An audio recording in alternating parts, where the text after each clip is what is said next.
வாழ்க்கையில் எல்லாருக்கும் பிரச்சனை இருக்கும் தாங்க. ஆனால் இதனங்க புது விதமான பிரச்சனையாட்டு இருக்கு. ஒரு டூரிஸ்ட் வந்து அவங்க வச்சிருந்த கண்ணாடியை காட்டுக்குள்ளே தெரியாமல் விட்டுட்டு போயிட்டாங்க. அது ஒரு ஆதிவாசி கிட்ட வந்து கிடைக்குதுங்க. அவர் அந்த கண்ணாடி எடுத்து பார்த்துக்கிட்டு யார் இவன் ஜோக்கர் மாதிரி இருக்குன்னு அவர் மூஞ்ச பார்த்து அவரே சிரிச்சிருக்காரு. இதை பார்த்து அவரோட மனைவி என்ன பண்ணாங்கன்னு பார்த்தீங்கன்னா, இவன் நம்மளை பார்த்தே ஒழுங்காக சிரிக்கப்பட்டான், அதில் எவன் இருக்கான்னு எவ்வளோ பார்த்து சிரிச்சிட்டு இருக்கான்னு சொல்லிட்டு அவர் இல்லாத நேரம் பார்த்து அந்த கண்ணாடி எடுத்து பார்த்துருக்காங்க. அங்கே ஒரு அழகான ஒரு பொண்ணோட மூஞ்சி தெரிஞ்சிருக்குங்க. ஐயையோ, இவளை பார்த்தா என் புருஷன் சிரிச்சிட்டு தான் சொல்லிட்டு அந்த கண்ணாடி அப்படியே ஓடி போய் அவங்க மாமியார் கிட்ட கொடுத்து, இங்கே பாருங்களேன், உங்கள் மகன் வந்து இந்த பொண்ணை பார்த்து தான் சிரிச்சிட்டு இருந்திருக்கான்னு கம்ப்ளைண்ட் பண்ணியிருக்காங்க. அதை வாங்கி பார்த்தா அவங்க மாமியார் வந்து, ஐயய்ய, இந்த கிழவியை பார்த்தா என் பையன் சிரிச்சிட்டு இருந்தான், நீ ஒன்றும் கவலைப்படாதுமா, அது ரொம்ப வயசான கிழவி தான், சீக்கிரம் செத்து போயிடறேன்னு சொல்லிட்டு மருமகளை வந்து சமாதானப்படுத்தியிருக்காங்க. ஒன்றும் சொல்கிறதுக்கு இல்லை, கதை ரொம்ப ட்விஸ்டாக இருக்குல்ல. என்னாச்சு சாமி, பாட்டிலாக தண்ணி வாங்கிக்கிட்டு தண்ணி அப்படியே குடிக்காமல் கீழே ஊற்றிட்டு இருக்கு, இது ரொம்ப நல்லா இருக்கு பார்க்குறதுக்கு. மது நாட்டுக்கும் கேடு வீட்டுக்கும் கேடுன்னு சிம்பாலிக்காக சொல்கிற மாதிரி பாட்டிலில் தண்ணியை வந்து கீழே ஊற்றிட்டு இருக்கு. இதெல்லாம் வேற லெவல் தான் போங்க. எல்லா சமயம் இப்படி தான் நல்லா இருக்கும். ஒரு சில நாட்டில் அந்த இனிப்பு முட்டாயெல்லாம் செய்யும்போது அந்த முட்டையோட ஸ்டார்டிங் ஸ்டேஜ்லேருந்து எண்டிங் ஸ்டேஜ் வரைக்கும் அந்த மிஷினோட வேலைப்படதாங்க அதிகமாக இருக்கும். ஆனால் இங்கே பாருங்களேன், இவங்க இப்போ தான் முட்டையோட எசன்ஸை தரையில் போட்டு மாப்போட போகிறாங்க. அப்புறம் இந்த துணியை துவச்சி காய போட்ட மாதிரி பாருங்களேன், அந்த முட்டையை எடுத்து காய போட்டு தரையிலே உருண்டை பிடிச்சி வைக்கிறாங்க. ஒன்றும் சொல்கிறதுக்கு இல்லை, நம்ம முன்னோர்கள் இருந்து நம்ம வரைக்கும் நம்ம எல்லாரும் நம்ம வீட்டில் வந்து கையில் தாங்க மாவெல்லாம் பிசைஞ்சு முட்டாய் செஞ்சுட்டு இருப்போம். என்னதான் நம்ம கையில் செஞ்சாலும் அந்த சேர இடத்துல வந்து கொஞ்சமாக நீட்டாக இருக்குங்க, கொஞ்சம் சுத்தமாக இருக்கும். ஆனால் இங்கே பாருங்களேன், சுத்தமும் கிடையாது, ஒன்றும் கிடையாது. கால் வைக்கிற இடத்துல போட்டு மாவு போட்டு உருட்டி முட்டாய் செஞ்சாச்சு, ஒன்றும் சொல்கிறதுக்கு இல்லை. இது என்னங்க புது விதமான குப்பலாரியாக இருக்குது. நம்ம ஊரில் இருக்கிற குப்பலாரியில் நம்ம தான் குப்பையை கொண்டு தட்டுவோம். ஆனால் இங்கே பாருங்களேன், சைனாவில் 80 கிலோமீட்டர் ஸ்பீடில் ஒரு லாரி வந்து ரோட்டில் கிடக்கிற ஒரு குப்பையை அசால்ட்டாக தூக்கிட்டு போயிட்டே இருக்குங்க. இதெல்லாம் ஒரு வேற லெவல் தாங்க. இந்த மாதிரி ஒரு குப்பலாரி நம்ம ஊர்லேயே வந்தால் நல்லா இருக்கும். ஆனால் எப்போ வரணும்னு தெரில, கொஞ்சம் வெயிட் பண்ணி பார்க்கலாம். கோல்கேட்டை பயன்படுத்தி ஒழுங்காக பல்லு விளக்குறாங்களோ இல்லையோ, மற்றபடி எல்லா வேலையும் பண்ணிட்டு இருக்காங்க. இந்த மொபைலுக்கு யூஸ் பண்ணுற மொபைல் சார்ஜரோட ஒயர் வந்து ரொம்ப நாள் ஆனதுக்கப்புறம் கருன்னு கழுக்காக இருக்குங்க. அதை எப்படி க்ளீன் பண்ணுறாங்கன்னு பார்த்தீங்கன்னா, நம்ம பல்லு தேய்க்கிற யூஸ் பண்ணுற கோல்கேட் எடுத்து அந்த ஒயரில் நல்லா தேய்ச்சிட்டு அப்புறம் ஒரு காட்டன் பஞ்சு எடுத்து அந்த ஒயரை அப்படி தொடச்சி எடுத்தா அந்த ஒயரில் இருக்க அழுக்கெல்லாம் அப்படியே போயிருந்துங்க. உங்கள் மொபைல் சார்ஜர் ஒயர் இந்த மாதிரி கழுக்காக இருந்துச்சுன்னா இந்த டெக்னிக்கை உங்கள் வீட்டில் ட்ரை பண்ணி பாருங்க. என்ன வாழை இலையை வெட்டி கொண்டு போய் சாப்பிட போறாரா? அட கடவுளை, இங்கே பாருங்களேன், வாழை இலையில படம் வரைய போறாருங்க. நம்மளெல்லாம் பேப்பரில் வரைய சொன்னாலே தாறுமாறாக வரைவோம். இங்கே பாருங்களேன், வாழை இலை என்ன வரைய போறாருன்னு தெரியலையே. ஓ சூப்பருங்க, தமிழ் கடவுள் முருகரை வந்து வரைய போறாரு. இதெல்லாம் வேற லெவல் தான் போங்க. நம்மளெல்லாம் வரைய விட்டா பேப்பரே நம்ம மூஞ்சில் காரி துப்பிடும். ஆனால் இங்கே பாருங்களேன், எவ்வளோ அழகாட்டு சூப்பராட்டு ஒரு தமிழ் கடவுள் முருகரை வந்து பிறந்துட்டாருன்னு, இதெல்லாம் வேற லெவல் தான் போங்க. இதுங்களும் நம்மளுக்கு சதி பண்ணுதே அப்படின்னு நம்ம யோசிக்கிற மாதிரி இங்கே ஒருத்தர் டிப்ரெஷன் போகிறதுக்காக ஃப்ரெண்டோட பீஸா சாப்பிட போயிருக்காருங்க. போன இடத்துல ஆசையாக சாஸ் எடுத்து அந்த பீஸா மேலே தட்டியிருக்காரு. சாஸோட மூடி கலண்டு பாருங்களேன், மொத்த சாஸை பீஸா மேலே விழுந்ததான் மிச்சம். டிப்ரெஷனாக போன அவருக்கு இப்போ மீண்டும் பெரிய டிப்ரெஷன் ஆகி போச்சு. இந்த டிப்ரெஷன் ஒரு எண்டே இல்லையா? நம்மள சில பேர் சீப் எடுத்து தலையில் போட்டு தேய்னு சீப்பு தேய்ற அளவுக்கு தேய்ச்சி ஜெல்லு கில்லு அவர் முடியல கோடெல்லாம் போட்டு டிஃப்ரெண்ட் ஹேர் ஸ்டைல் வந்து ட்ரை பண்ணுறாங்க. ஆனால் இங்கே ஒரு யானையை பாருங்களேன், 2 புள்ளிக்கட்டு எடுத்து தலையில் போட்டு அழகான ஒரு ஹேர் ஸ்டைல் அதுவே உருவாக்கிட்டுங்க. இது பார்க்கவே ரொம்ப சூப்பராக இருக்குல்ல. இதெல்லாம் வேற லெவல் தான் போங்க. தவளை தன் வாயால் கெடும்னு சொல்கிற மாதிரி இப்போ இருக்கிற காலகட்டத்தில் நம்ம ரோட்டில் ஒரு செயின் போட்டு போனாலே எப்போ எவன் வந்து அத்துட்டு போகிறான்னு சொல்ல முடியல. இப்படி இருக்க ஒரு நிலைமையில் மத்திய பிரதேச ஒரு கப்பல்ஸ் என்ன பண்ணுறாங்கன்னு பார்த்தீங்கன்னா, தங்க கடையில் இருக்கிற மொத்த நகையும் உங்கள் வீட்டில் இருக்கிற மாதிரி மொத்த நகையும் அவங்க மேலே தூக்கி போட்டுட்டு நல்ல வீடியோ போட்டிருக்காங்க. இதை பார்த்து நல்லா நோட் பண்ண திருடர்கள் மொத்தமாக அவங்க வீட்டுக்குள்ளே இறங்கி மொத்த நகையும் தூக்கிட்டு ஓடிட்டாங்க. இப்போ பாருங்கள், 2 கப்பல்ஸை இப்போ ஒப்பாரி வைக்கிற மாதிரி நிலைமை ஆகி போச்சு. ஒன்றும் சொல்கிறதுக்கு இல்லை. நகை போட்டு வீடியோ போட்டதெல்லாம் கொஞ்சம் ஜாக்கிரதையாக போடுங்கப்பா. நம்மளுக்கு தெரிஞ்சதெல்லாம் இந்த டிஜிட்டல் கிளாக்கு, அப்புறம் இந்த முள் வச்ச கிளாக்குங்க. ஆனால் இங்கே பாருங்களேன், ஒரு அப்பாவியை கிளாக்குள்ளே போட்டு விடிய அவர் அந்த கிளாக்கை வந்து வரைய விட்றாங்க. இதெல்லாம் கொஞ்சமாவது நியாயமாக இருக்காங்க. இந்த கிளாக்கு எங்கே இருக்குன்னு பார்த்தீங்கன்னா, நெதர்லாண்டில் இருக்கிற ஆம்ஸ்டர்டாம் ஏர்போர்ட்டில் இருக்குங்க. இந்த கிளாக்குள்ள ஒரு மனுஷன் டெய்லி விடிய வந்து ஒவ்வொரு டைமே அவர் கையால் வரைகிற மாதிரி இருக்குங்க. நான் டெய்லி வரைஞ்சு அவரோட நிலைமை என்னங்க ஆகிறது? அதுக்காக இவங்க என்ன பண்ணிருக்காங்கன்னு பார்த்தீங்கன்னா, ஒரு நாள் பூரா அவர் அந்த கிளாக்குள்ளே விட்டு அந்த டைம் ஃபுல்லாக வரைய விட்டுருக்காங்க. அதை அப்படியே வீடியோ எடுத்து வச்சுக்கிட்டு டெய்லி அதை வந்து அந்த லூப் மோடில் வந்து வீடியோவாக போடுறாங்க. ஒன்றும் சொல்கிறதுக்கு இல்லை. எதுக்கு தான் இந்த மாதிரி விசித்திர மாட்டி யோசிச்சு பண்ணுறாங்களோ? அட யாருங்க இது? பிரெட்டோட பிராண்ட் அம்பாசிடரா? ஒரே ட்ரெஸ்ஸை சுற்றி ஒரே பிரெட்டாக தான் இருக்குங்க. பாடேங்காப்பா, அவன் சாப்பாடு இல்லாமல் இருக்கான். இந்த பிரெட் ஒன்று தூக்கி போட்டால் சாப்பிட்டு அவங்க சந்தோஷமாக இருப்பாங்க. அதுவும் பாருங்களேன், அவங்க ட்ரெஸ்ஸை பிடிக்க ஒரு 4-5 பேர். ஒன்றும் சொல்கிறதுக்கு இல்லை. சாப்பாடு பொருட்களை வச்சு என்னென்ன வேலை பண்ணிட்டு இருக்காங்க. இவங்களெல்லாம் என்னதான் சொல்லுங்க பாருங்க. நம்மளெல்லாம் இந்த மார்க்கெட் ஒரு பக்கம் இருக்கும், இந்த ரயில்வே ட்ராக் ஒரு பக்கம் இருக்கும். ஆனால் இங்கே பாருங்களேன், மார்க்கெட்டுக்குள்ளே ரயில்வே ட்ராக் போட்டு விட்ருக்காங்க. இந்த ட்ராக் எங்கே இருக்குன்னு பார்த்தீங்கன்னா தாய்லாண்டில் இருக்குங்க. நீங்கள் தாய்லாண்டு போனீங்கன்னா இந்த ட்ரெயினில் போய் பாருங்கள். இந்த ட்ரெயினை வந்து இந்த மார்க்கெட்டில் போகும்போது 30 கிலோமீட்டருக்கு கம்மியாக தாங்க போகும். ஏன்னா அதுக்கு மேலே போக முடியாது. ஏன்னா அவ்வளோ கூட்டமாக இருக்குது. இது வேறு செல்ஃபி வேறு எடுக்காங்க. ஒன்றும் சொல்கிறதுக்கு இல்லை. வர வர நம்ம நாட்டில் மக்கள் தொகை தான் அதிகமாயிட்டு போகுதுன்னு பார்த்தா இந்த எலியோட எண்ணிக்கையும் அதிகமாயிட்டே போகுதுங்க. நம்ம நாட்டில் இருக்கிற ஒவ்வொரு ரயில்வே ஸ்டேஷன்லையும் மக்களோட பாதுகாப்புக்காக இந்த சிசிடிவி கேமரா வந்து வச்சிருப்பாங்க. அந்த சிசிடிவி கேமராவை இங்கே ஒரு எலி ஆட்டை போட்டு உள்ள உட்காந்து குடும்பம் நடத்திட்டு இருக்கு. ஒன்றும் சொல்றதுக்கு இல்லை. இந்த எலியை கட்டுப்படுத்த ஒரு வழியே இல்லையா? இந்த உலகத்தில் இருக்கிற ஒரு பெரிய பில்டிங்கோட உச்சில இருந்து ஒரு சின்ன எறும்பு மேலேருந்து கீழே வந்துச்சுன்னா அதோட நிலைமை என்னாகணும்னு நீங்க என்னைக்காவது யோசிச்சு பார்த்துருக்கீங்களா?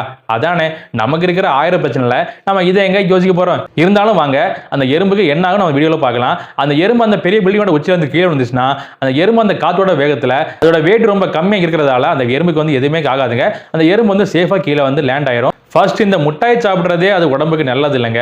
அதேமாரி நீங்கள் ஆசைக்கு வந்து இந்த 1-2 முட்டாய் வாங்கி சாப்பிடும்போது அதோட எக்ஸ்பைரி டேட்டை செக் பண்ணிட்டு வாங்கி சாப்பிடுங்க. இல்லைன்னா பாருங்களேன், இங்கே ஒருத்தங்க முட்டாய் வாங்கி சாப்பிட்டு பார்த்துருக்காங்க. அந்த முட்டாய்க்குள்ள ஒரு சின்ன புழு வந்து அங்கே லேண்ட் பண்ணி ஓடிட்டு இருக்கு. ஒன்றும் சொல்றதுக்கு இல்லை, கொஞ்சம் பார்த்து சாப்பிட்டா நல்லா இருக்கும். நம்ம பீட்ரூட் பிரியாணிக்கு பரபரண்டு கொட்டவே மாட்டேங்குது. பரபரண்டு ஐயோ கொட்டவே மாட்டேங்குது. என்னங்க இது புதுவிதமான பிரியாணி சேதலாக இருக்கு. இவர் சொல்லி தான் இந்த பீட்ரூட் பிரியாணினே ஒன்று இருக்குன்னு எனக்கு தெரியுது. அதுலேயும் பாருங்களேன், இந்த பிரியாணிக்கு சம்மந்தமே இல்லாமல் இந்த ப்ரூ காபி பவுடர் எடுத்து போட்டுட்டு இருக்காரு. ஒருவேளை பிரியாணிக்கு இந்த ப்ரூ காபி பவுடர் போட்டால் எப்படி இருக்கும்? ஒரு நாள் வீட்டில் செஞ்சு பார்க்கணும். நிலால தண்ணி இருக்கா, சூரியனில் தங்க இருக்கான்னு தேடுறதை விட்டு இந்த மாதிரி சின்ன சின்ன வேலைக்கு ஒரு நல்ல மிஷினை கண்டுபிடிச்சா நல்லா இருக்குங்க. பாருங்க வீட்டில் ஒரு கார்ட்போர்டை வச்சுக்கிட்டு இந்த மாவை கரைக்கிறதுக்கு ஒரு நல்ல டெக்னாலஜி ஒன்று கண்டுபிடிச்சி வச்சிருக்காருங்க. இதெல்லாம் இந்த முட்டை பூச்சி கொள்கிற மிஷினோடையும் வேற லெவலில் தான் இருக்குது. இந்த சைஸ் போதுமா இல்லை இன்னும் கொஞ்சம் பெருசாக வேணுமா? இங்கே பாருங்கள், ஒழுங்காக வேலை பார்க்குறவங்க கூட இந்த சின்னோண்டு ஒரு மம்முட்டியை வச்சுக்கிட்டு அவங்க பாட்டுக்கு மண்ணை வெட்டிட்டு போயிட்டே இருப்பாங்க. இந்த வேலை செய்யாமல் வேடிக்கை பார்க்குறவங்க தான் சும்மா வித்தா கட்டுறதுங்க. பாருங்கள், ஆளை ஒடிக்கு மம்முட்டி எவ்வளோ பெருசாக இருக்குது. இதை தூக்கி வெட்டுறதுக்குள்ளே விடிஞ்சிடும். ஒன்றும் சொல்கிறதுக்கு இல்லை. இப்போ இருக்கிற காலகட்டத்தில் பிறந்த நாளுக்கு கேக்கை வெட்டி ஆளுக்கு ஊட்டி விட்டு சாப்பிட்றதை விட்டு போட்டு யார் முன்னாடா கேக் எடுத்து வீசலான்னு பார்த்துட்டு இருக்காங்க. அப்படி இருக்க ஒரு டைமில் இங்கே பாருங்களேன், அழகான ஃப்ரூட்ஸை வச்சு ஒரு சத்தான கேக் ஒன்று பண்ணுறாங்க. வாட்டர்மெலான் என்ன, ஆரஞ்சு, கிரேப்ஸு இதெல்லாம் வச்சு ஒரு அழகான ஒரு கேக் ஒன்று பண்ணியிருக்காங்க.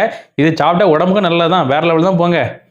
ஏங்க இதெல்லாம் ஒரு ட்ரெஸ்ஸா அப்படின்னு நம்ம கேட்குற மாதிரி புனேல ஒரு துணி கடையில் பாருங்களேன், இந்த பாலித்தீன் கவரை அதை கிழிச்சு ஒரு ட்ரெஸ்ஸோட டாப் மாதிரி தொங்க போட்டிருக்காங்க. இது ரொம்பவே புதுசாலாம் இருக்குது. இதயமாக வாங்கி போடுவாங்க. இதோட ரேட் என்ன வரும்னு ஒரு ஐடியாவே இல்லைங்க.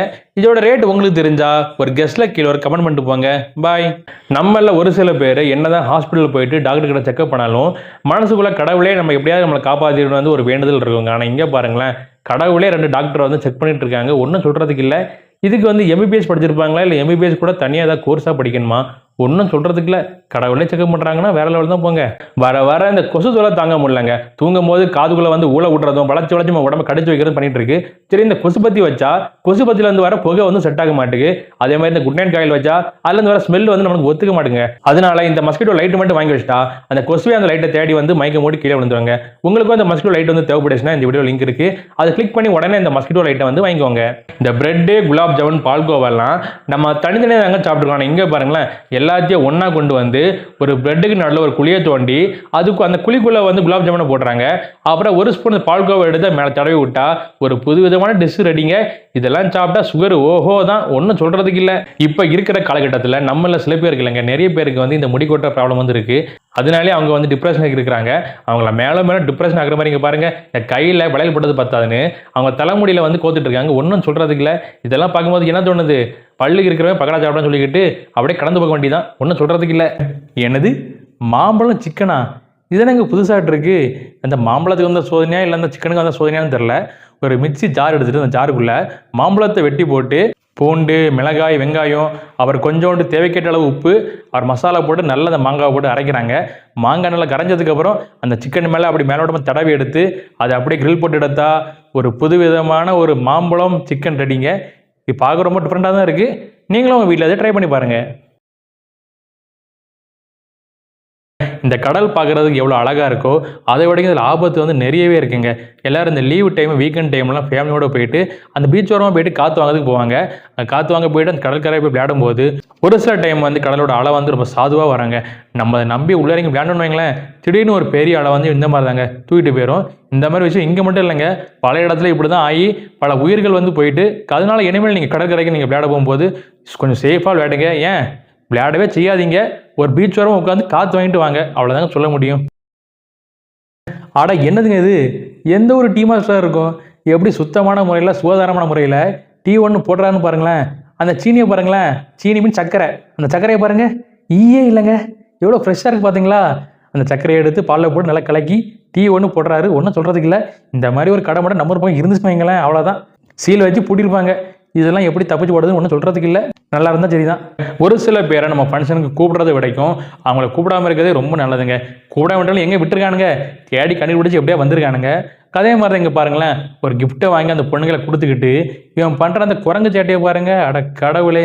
அந்த கல்யாணத்தை உனக்கு நடக்க விட்டா சரிதான், ஒன்றும் சொல்கிறதுக்கு இல்லை. சின்ன வயசில் நம்ம எல்லாரும் விரும்பி சாப்பிட்ட இந்த அப்பளத்தை எப்படி சுத்தமான முறையில் வந்து தயாரிக்காங்கன்னு பாருங்களேன். ஃபர்ஸ்ட் இந்த மாவுக்குள்ளே இந்த மஞ்சள் கலர் பொடியை எடுத்து தட்டுறாங்க. ஃபர்ஸ்ட் அந்த மஞ்சள் கலர் பொடியை வந்து எதை வச்சு தயாரிக்காங்க? ஃபர்ஸ்ட் இந்த கலர் பொடியை வந்து உடம்புக்கு நல்லதில்லை. சரி, அதை அந்த மாவில் போட்டு ஒரு மிஷினை போட்டு நல்லா கலக்கி எடுத்துட்டு அந்த கலக்கின மாவு எடுத்துட்டு இன்னொரு மிஷினை கொண்டு போடுறாங்க. அந்த மிஷினில் வந்து என்ன வந்து பார்த்தீங்கன்னா டியூபாக வருதுங்க. அந்த டியூப் அப்படியே வெட்டி அதை அப்படி காய போட்டு அந்த எண்ணெயில் போட்டு பொரிச்சு எடுத்தா நம்ம விரும்பி சாப்பிட்ற வந்து அப்பளம் வந்து ரெடி ஆகிட்டு ரொம்ப சுத்தமான முறையில் சுகாதார முறையில் தான் எல்லாம் பண்ணுறாங்க. சாப்பிட்டாதான் என்னங்கன்னு தெரியும், ஒன்றும் சொல்கிறதுக்கு இல்லை. அட எந்த ஊருங்க இது?